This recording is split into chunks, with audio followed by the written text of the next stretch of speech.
So these are the 10 spelling strategies that we use at school. We use these strategies alongside the teaching of spelling to help children learn tricky words. We mainly focus on the words that the children need to know by the end of each year group. So the first one, look, cover, write, check. This is fairly self-explanatory. So I've got the word beautiful here. They'd look at the word beautiful. They'd say the word beautiful. They'd cover the word by folding it underneath.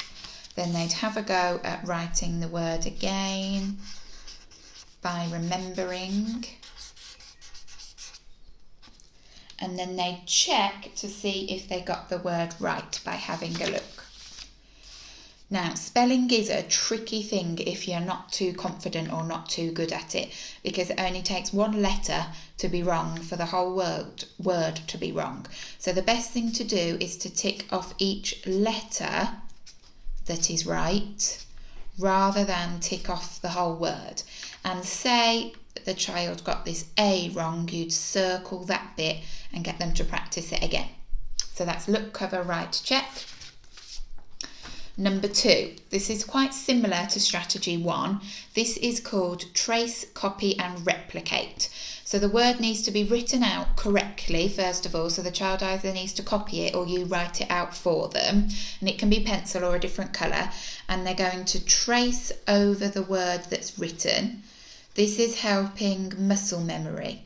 So it's helping muscles remember the shape of the word. So we've got the word accident. Then they're going to copy the word next door by looking at what they've written. And then again they hide it and see if they can remember how it's spelt.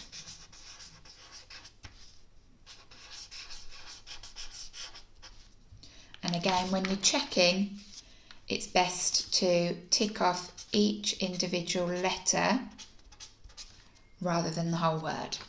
So that's number 2. Number 3 is the segmentation strategy. That's thinking of the word and kind of sharing it up into the different sounds that the children can hear. So here I've got the word breathe, but I've done a B and then I've done a line to show that I'm segmenting it. An R, an E sound, but the child needs to remember which 2 letters are making the E sound. And then you've got the THE at the end, breathe. They'll start to see a pattern in the letters. They might remember the word the, that will help them remember the end of the word. And then they'd have a go at writing out the whole word. So that's the segmentation strategy. Number 4, we've got quick write. So for this one, you'd need a timer on a phone or on an iPad or on a laptop. And you'd give them a focus, either how many of your year 3 words can you write in a minute, or how many contractions can you write in a minute, how many words can you write with the E sound in them, and you give them a minute to write as many as they can. So if it was something like contractions, you'd say 3, 2, 1, go, put a timer on, and they'd write as many as they could in that time.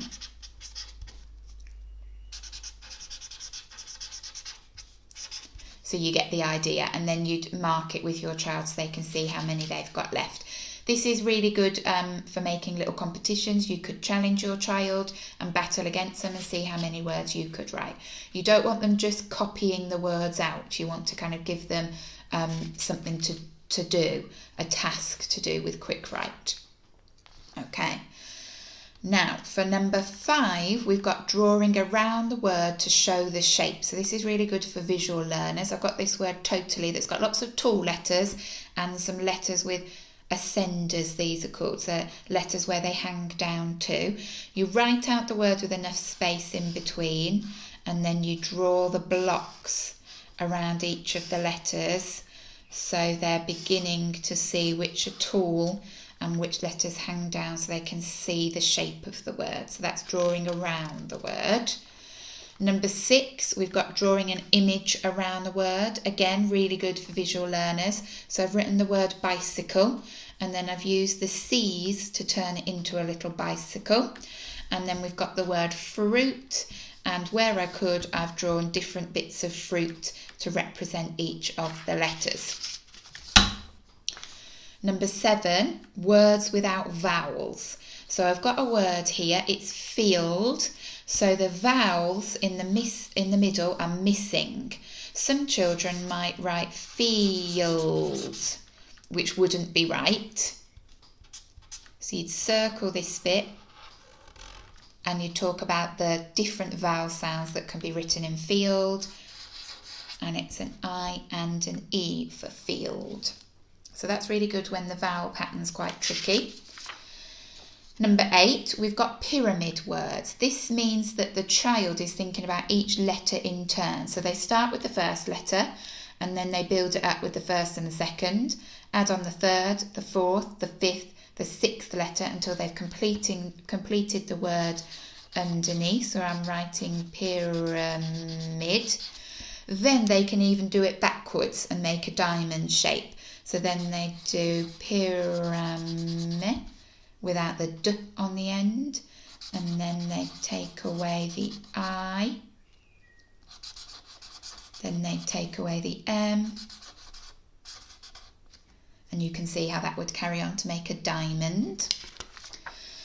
Then we've got number 9, rainbow write. So this is just using different colours to remember each letter in a word, and then it can also be for highlighting a tricky part of the word. So we've got beautiful. This bit you can hear in the word and you can hear the B, but this has got a tricky string of vowels that make up the word beautiful. So the tricky bit is written in a different colour. So that's rainbow write. And number 10 is silly sentences and silly rhymes. So we've got the word because here, but you can use the mnemonic big elephants can always understand small elephants to remind the child of each letter that spells out because. Then we've got this one, 7 ants in danger. It spells the word said, which is a tricky word because it's spelt quite differently to how it sounds, with a little drawing to help remember too. And then we've got some words here with silent letters that are written out in 2 different colours. So the silent letter's written in a colour, so it's highlighted. And you just say this word, but say the silent letter. So you'd say knight, which just helps the child remember that it's got a silent K at the start of it. So that's our last strategy, silly sentences and rhymes.